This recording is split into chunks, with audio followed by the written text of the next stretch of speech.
How does a desire arise? A desire arises with the memory of a pleasant experience or with past impressions. A desire might also arise through listening. A desire can be triggered through association with certain people or certain places. Someone else's need or desire may manifest in you as your own desire. When someone is hungry, you might have a desire to feed them. Or if someone wants to talk with you, a spontaneous desire may arise in you to talk with them. गुरुदेव कहते हैं, इच्छा कैसे पैदा होती है? किसी सुखद अनुभव की स्मृति या भूत के प्रभाव से इच्छा पैदा होती है। कुछ सुनने से भी इच्छा जागृत हो सकती है या किसी विशेष स्थान या व्यक्ति के संपर्क से। किसी और व्यक्ति की ज़रूरत या इच्छा भी तुम्हारी अपनी इच्छा के रूप में पैदा हो सकती है। मान लो कोई भूखा है तो तुम्हें उसे खिलाने की इच्छा हो सकती है, या कोई तुमसे बात करना चाहता हो तो तुम्हारी भी उससे बात करने की इच्छा हो सकती है। Destiny or a happening in which you may have a part to play may trigger a desire, but you will not be aware of the reason for your actions. For example, a gentleman in Quebec, Canada built roads and worked on a farm for 30 years, not knowing for what. The farm was destined to become our Montreal ashram. गुरुदेव कहते हैं, कभी कभी नियति या कोई घटना जिसमें तुम्हें भाग लेना है तुम में इच्छा जागृत करती है, पर तुम अपने कृत्यों का कारण नहीं जान पाते हो। उदाहरण के तौर पर क्यूबेक के एक सज्जन ने कनाडा में 30 वर्ष तक सड़क बनाने का काम किया। कारण जाने बिना वह फार्म पर काम करता रहा। उस स्थान पर हमारा मॉन्ट्रियल आश्रम बनना नियति द्वारा निश्चित था और उसके द्वारा बनाई गई सड़कें आज हमारे काम आ रही हैं।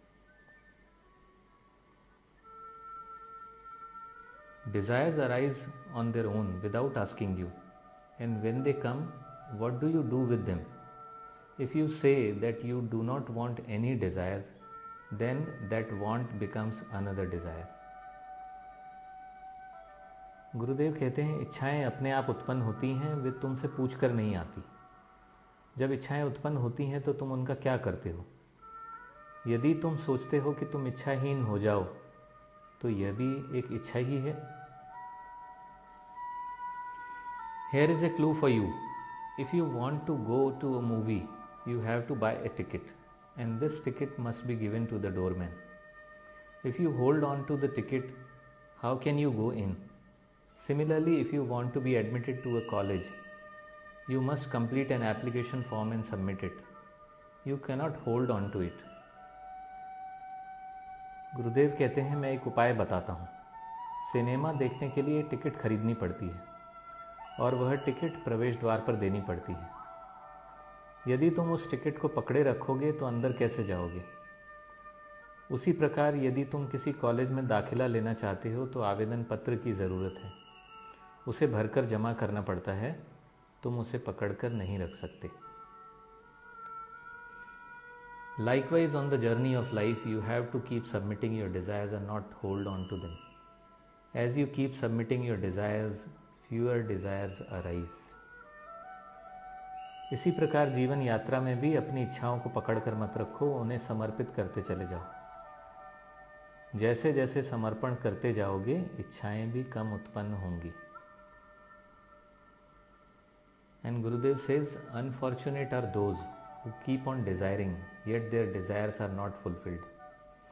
A little more fortunate are those whose desires get fulfilled over a long period of time. More fortunate are those whose desires get fulfilled as soon as they arise. The most fortunate are those who have no desires, because the fulfillment is even before the desire can arise. गुरुदेव कहते हैं, दुर्भाग्यशाली हैं वो जो सदा कामना करते रहते हैं और उनकी कामनाएं कभी पूरी नहीं होती। उनसे कुछ भाग्यशाली वे हैं जिनकी इच्छाएं विलंब से पूरी हो ही जाती हैं। उनसे भी अधिक भाग्यशाली वे हैं जिनकी इच्छाएं पैदा होते ही पूरी हो जाती हैं, और सौभाग्यवान हैं वे जिनमें इच्छा उत्पन्न ही नहीं होती, क्योंकि इच्छा जागृत होने से पहले ही वे तृप्त हैं। अभी के लिए इतना ही। जय गुरुदेव।